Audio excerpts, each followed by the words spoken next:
Hello student, welcome to my YouTube channel excellent success group. तो student, आज हम discuss करेंगे क्लास 10 में चैप्टर 6 की exercise 6.5 triangle NCERT solution. Question number 14 हमें दे रखा है, the perpendicular from a on a side b c. A से बी सी पर एक परपेंडिकुलर ड्रॉ किया गया है A D, intersect B C at A D, जो कि डी पर इंटरसेक्ट करता है, सच दैट डी बी, जो ये वाला पार्ट हमारा डी बी, वो सी डी का 3 टाइम्स है। प्रूफ करो 2ab² इक्वल है 2ac² प्लस bc² की। ये बात हमें प्रूफ करनी है। तो सबसे पहले लिखेंगे गिवन पार्ट हमारा है triangle. In triangle A B C, जो ए डी है वो परपेंडिकुलर है बी सी पे। क्लियर है। और हमें रिलेशन ये गिवन है कि जो बी डी है वो 3 टाइम्स ऑफ सी डी के इक्वल है। इसे नंबर 1 मान लेते हैं। अब हमें जो 2 प्रूफ करना है वो गिवन है 2ab², 2ac², bc²। ये बात हमें प्रूफ करनी है। तो इसे प्रूफ करने के लिए देखो, सबसे पहले हम इस पार्ट को सॉल्व करें। जो रिलेशन दे रखा ना, इन रिलेशन को सॉल्व करेंगे। कैसे सॉल्व करना है देखो, मैं आपको बताता हूँ। सबसे पहले जो हमारा ये पार्ट है bc, bc कैसे दे रखा है, सी डी प्लस में बी डी। सी डी और बी डी दोनों को जोड़ करेंगे तो हमारा कौन निकल के आएगा, बी सी निकल के आएगा। ठीक है, तो यहाँ मैंने बी सी रहने दिया। अब बात की जाए सी डी की। ठीक है, हमें गिवन है सी डी, तो सी डी मैंने एज एट ही रहने दिया। बी डी किसके बराबर है, 3 सी डी की। तो बी सी का बी सी 1 सी डी और 3 सी डी, कितना हुआ 4 सी डी। मल्टीप्लाई में है 4, किस में आ जाएगा, डिवाइड में। सी डी की वैल्यू निकल के आ गई हमारी कितनी, बी सी अपॉन में 4। जैसे सी डी हमने निकाला है उसी तरीके से हम बी डी की वैल्यू भी निकाल लेंगे। कैसे, जैसे हमारे पास है B D is equal to 3 times of C D. तो मैंने बी डी का बी डी रहने दिया 3 टाइम्स ऑफ जो सी डी की वैल्यू निकाली वो मैंने यहाँ रख दी, यानी बी सी अपॉन में 4। तो बी डी की वैल्यू निकल के आ गई 3 बी सी अपॉन में 4। इसे नंबर मैंने 3 ले लिया, यानी सी डी को भी कन्वर्ट कर दिया बी सी में और बी डी को भी कन्वर्ट कर लिया बी सी में। दोनों को बी सी में ले लिया। अब हमारे पास यहाँ पे जो राइट ट्रायंगल है, पहला राइट ट्रायंगल ये वाला, नाम है सी डी ए, और दूसरा राइट ट्रायंगल ये वाला। ठीक है, इसका नाम है ए डी बी। दोनों राइट ट्रायंगल है, दोनों में एक चीज़ कॉमन है, इसमें भी ए डी निकल के आ रहा है, इसमें भी ए डी निकल के आ रहा है। दोनों में ए डी की वैल्यू हम फाइंड करेंगे।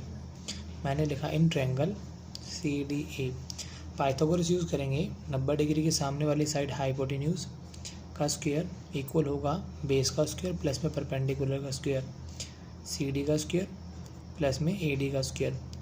ठीक है, पाइथागोरस कंडीशन का यूज़ करते हुए अब इसमें से भी ए डी की वैल्यू निकाल लेंगे।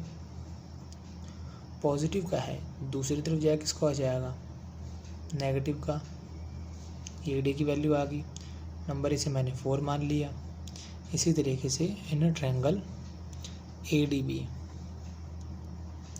90 डिग्री के सामने वाली साइड कौन है हमारी, हाइपोटेन्यूज, यानी ए बी का स्क्वायर इक्वल होगा बेस का स्क्वायर प्लस में परपेंडिकुलर का स्क्वायर, ए डी का स्क्वायर। ये होगी हमारी इक्वेशन नंबर 5। ठीक है, अभी 5 नहीं लेंगे, पहले ए डी की वैल्यू निकालेंगे। पॉजिटिव का है, दूसरी तरफ जाएगा किसको आ जाएगा, नेगेटिव का। ये आ गई ए डी की वैल्यू, इसे लेंगे नंबर 5। फिर लिखेंगे फ्रॉम 4 एंड 5। ये भी किसकी वैल्यू है, ए डी की। ये भी किसकी वैल्यू है, ए डी की। दोनों ही ए डी की वैल्यू है, तो दोनों को एक दूसरे के इक्वल कर देंगे। ए सी का स्क्वायर माइनस सी डी का स्क्वायर, ए बी का स्क्वायर माइनस में बी डी का स्क्वायर। इतना करने के बाद अब यूज़ करेंगे using number 2 and 3, equation number 2 और 3 दोनों का यूज़ करेंगे। हमारे पास इसकी वैल्यू है सी डी की और बी डी की, तो बी डी ये रहा, सी डी ये रहा, दोनों की वैल्यू पुट कर देंगे। सी डी की जगह रखा मैंने बी सी अपॉन 4 का स्क्वायर, ए बी का ए बी।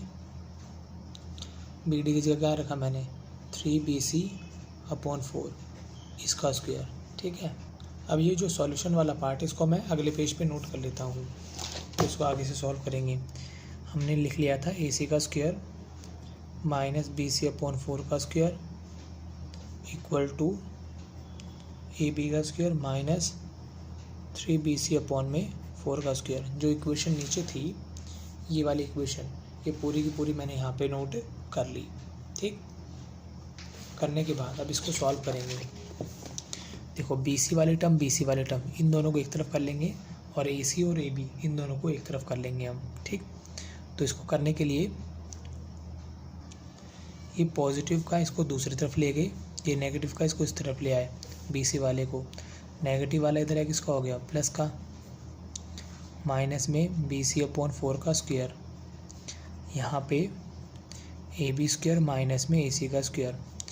स्क्वायर ओपन करेंगे, 3 को 3 से मल्टीप्लाई किया 9, BC का स्क्वायर 4 को 4 से किया 16, BC का स्क्वायर 4 4 जा 16, यहाँ पे AB का स्क्वायर माइनस में AC का स्क्वायर, दोनों का बेस सेम है 16, 9 BC स्क्वायर माइनस में BC स्क्वायर, दोनों का बेस सेम हो, डायरेक्टली ऊपर वाले नंबर को लिख दो। AB स्क्वायर AC का स्क्वायर, 9 में से 1 माइनस किया कितना आया 8 BC का स्क्वायर अपॉन में 16, AB का स्क्वायर AC का स्क्वायर, 8 1 जा 8, 8 2 जा 16, BC का स्क्वायर अपॉन में 2, AC का स्क्वायर, नीचे कुछ नहीं 1 मान लेंगे, 2 नीचे है मल्टीप्लाई में चला जाएगा, तो 2 बाहर मल्टीप्लाई में आ गया, AB का स्क्वायर माइनस में AC का स्क्वायर, 2 को मल्टीप्लाई करेंगे कितना हुआ 2AB का स्क्वायर, 2 को इससे मल्टीप्लाई करेंगे 2AC का स्क्वायर। क्लियर है। अब देखो जो माइनस का AC वाला पार्ट है दूसरी तरफ ले जाएंगे इसको, माइनस वाले इधर है किसका हो जाएगा प्लस का, 2AC स्क्वायर 2AB स्क्वायर, और यही हमें प्रूफ करना था। देखो मैं आपको दिखाता हूँ, हमारा 2 प्रूफ वाला पार्ट था 2AB का स्क्वायर, ये निकल गया कि 2AB का square, 2AC square BC square, 2AC BC square. इसी के साथ हमारा क्वेश्चन नंबर 14 यहाँ पे कंप्लीट होता है। उम्मीद करता हूँ स्टूडेंट आपको क्वेश्चन समझ में आ गया होगा। अगर आपको वीडियो पसंद आया तो वीडियो को लाइक करें, शेयर करें, कमेंट करें और इस चैनल को जरूर सब्सक्राइब कर लें। मिलते अगली वीडियो में। Okay, bye bye, thank you.